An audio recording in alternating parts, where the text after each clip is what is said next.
उत्तर प्रदेश में मायावती की सरकार थी। भारत सरकार ने एक प्रधानमंत्री स्वास्थ्य सुरक्षा योजना शुरू की थी और उस स्वास्थ्य सुरक्षा योजना में यह प्राविधान किया गया था कि जिस क्षेत्र में सबसे अधिक आर्थिक पिछड़ापन होगा, जहां शैक्षणिक पिछड़ापन होगा, जहां बीमारियां सबसे अधिक होंगी, जहां बीमारियों के इलाज के संसाधन सबसे कम होंगे, वहां जैसे दिल्ली में एम्स है उसी प्रकार से हर प्रदेश में एक एम्स बनाया जाएगा। 2012 के पहले की ऐसा बात है और यह निर्णय हुआ था। पूज्य महाराज जी दिल्ली में लड़ रहे थे, उत्तर प्रदेश में हमारे विधायक लड़ रहे थे। लगातार इस बात का दबाव बन रहा था कि गोरखपुर में एम्स की जरूरत है क्योंकि बीमारियां सबसे अधिक यही हैं और इसलिए जो उत्तर प्रदेश का एम्स है वो अगर किसी जिले का अधिकार है, किसी क्षेत्र का अधिकार है तो वो पूर्वांचल का अधिकार है और गोरखपुर का अधिकार है। लेकिन एक षड्यंत्र किया गया हमारे साथ। बहुजन समाजवादी पार्टी की नेता मायावती ने और यूपीए की नेता सोनिया गांधी ने मिलकर एक षड्यंत्र किया और जिस एम्स पर हमारा अधिकार था उसे छीनकर, हमारे हाथों से छीनकर रायबरेली ले जाने का काम किया गया। हमें इस बात को हमेशा याद रखना चाहिए क्योंकि हम लगातार लोगों को सुनते हैं। हम भूल नहीं सकते उस अधिकार को जो हमारा छीना गया उस समय की सत्ता में बैठे हुए कांग्रेस पार्टी और बहुजन समाजवादी पार्टी के लोगों के द्वारा। आज एक नाटक चल रहा है कमिश्नरी कोर्ट में, कांग्रेस पार्टी के लोग आंदोलन कर रहे हैं और महाराज जी ध्यान से देखिएगा, एक विधान परिषद का पूर्व सभापति जिसे टिकट दिया गया है बहुजन समाजवादी पार्टी से, जाकर उस धरने में खड़ियाली आंसू रो रहा है। बसपा के लोग अपनी जवाबदेही से भाग रहे हैं, कांग्रेस के लोग अपनी जवाबदेही से भाग रहे हैं और जनता को भ्रमित करने के लिए एक काला झूठ हम लोगों के सामने रखने का काम कर रहे हैं, परोसने का काम कर रहे हैं। और ये मीडिया की जिम्मेदारी थी, मीडिया उन्हें बेनकाब करती, बताती उनके असली चेहरे को। ये कांग्रेस और बसपा के लोग जब सत्ता में थे तो उस पूर्वांचल के साथ इन लोगों ने क्या किया था?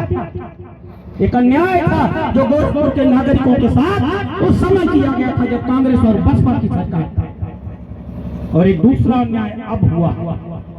यह एक सत्य है दोस्तों कि हर प्रदेश में एक एम्स बनना था और उत्तर प्रदेश का एम्स रायबरेली में चला गया।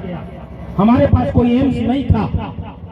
हमें आभार व्यक्त करना चाहिए योगी आदित्यनाथ का, जिनके प्रयासों, जिनके प्रयास संघर्षों और जिनके सांसदों के साथ मिलकर के प्रधानमंत्री के ऊपर बनाए हुए दबाव और माननीय मोदी जी की हुई घोषणा से एक आशा जगी थी कि जो अन्याय कांग्रेस के लोगों ने, बसपा के लोगों ने इस पूर्व उत्तर प्रदेश के साथ किया था, भारतीय जनता पार्टी उस अन्याय को दूर करेगी और जो पूर्वांचल का हक और अधिकार है वो हक और अधिकार हमें देगी।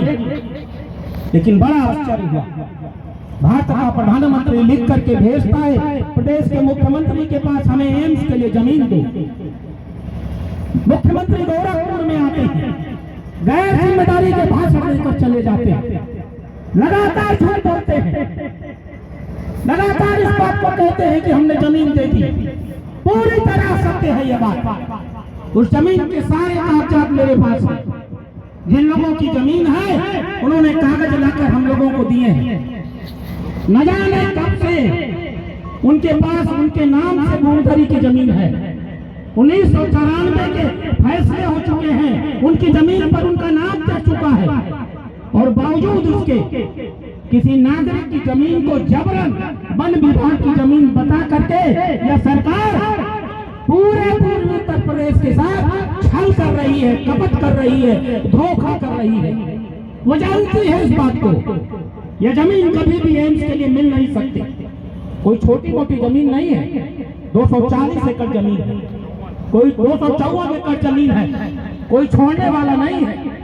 अभी जब मुकदमों का समय आएगा माननीय उच्चतम न्यायालय का निर्देश था कि डिप्टी डायरेक्टर कंसोलिडेशन इस पर फैसला करें।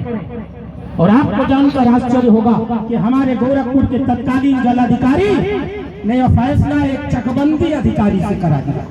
चकबंदी अधिकारी झुगिया ने फैसला कर दिया कि वो सरकारी जमीन है, और उसका फल है अभी 27 जनवरी को माननीय उच्चतम न्यायालय ने उस पर फिर से एक स्थगन आदेश लगा दिया। सबको मालूम है खोटन की जमीन कभी एम्स के लिए मिलने वाली नहीं।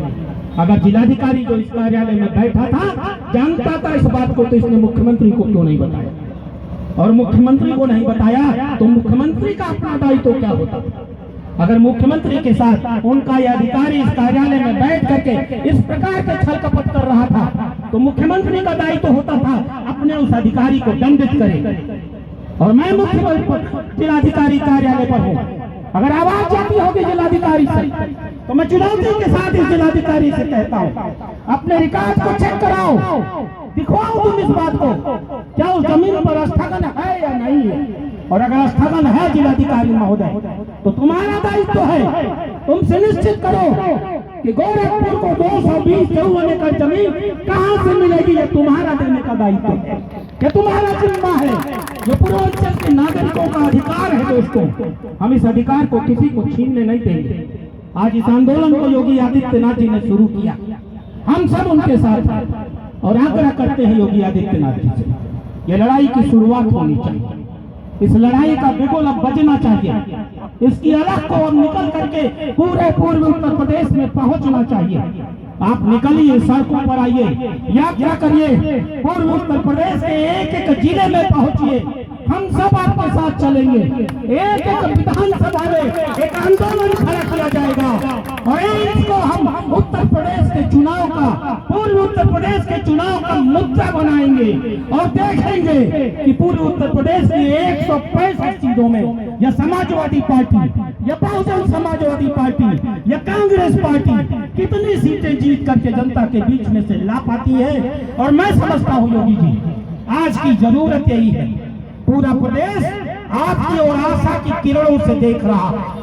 अब आपका मूल्यांकन आपका दूसरा हो रहा है, जनता की सोच आपके बारे में बदल चुकी है, लोग कुछ और कल्पना लेकर चल रहे हैं, लोगों के मन में कोई और सपना पड़ रहा है। अब आपका दायित्व है योगी जी, आपने ये आंदोलन खड़ा किया है, निकलिए और पूरे उत्तर प्रदेश में फैलिए, हम लोग चलेंगे और अलग जगाएंगे।